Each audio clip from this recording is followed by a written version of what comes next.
napaka-akra na to guys. So, ito, nasa 80k ito guys. Wow! Pangalan na po sa akin ito. Address na rin sa akin to, sir. Ito, accessories to sir. Kakapakabit ko lang dito. Verified din. Nakapangalan sa akin to eh. Ito, crash guard accessories to sir. Yes po.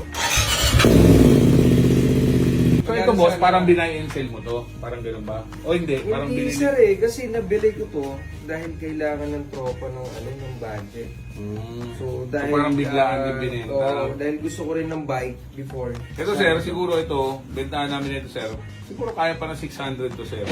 Kasi may accessories. Actually sir, sa presyo mo, medyo mahal siya kung wala accessories. Kasi nga dahil may naka-promo ngayon eh. So, pero since may accessories na tama, tapos 1K lang ang odo, kaya goods na goods siya sa akin. So, tawad ko na lang sir. Hindi ko pala sige boss. Wala nga eh, kanina pa boss eh. Ay, lasing nga eh. Magkano sa natin? 520? Tignan mo nga yung lasing na ito kung ang kesan. Gusto tayo doon sa 5 Parang sardinas yun eh. Okay na 550 sir. Landil na. Negative Sige na sir. 5.5 to sir. Para may pang lang kami. Balik lang sa Pang toll gate tsaka gas. Sige na boss. Kunting lambing lang.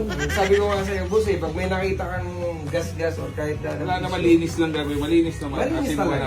wala na. 100% pagdating sa makina, sa playrings, wala kayong masasabi dyan. 750 talaga. So may panniers, side panniers, tsaka top box. Yes po. So may lining na rin to.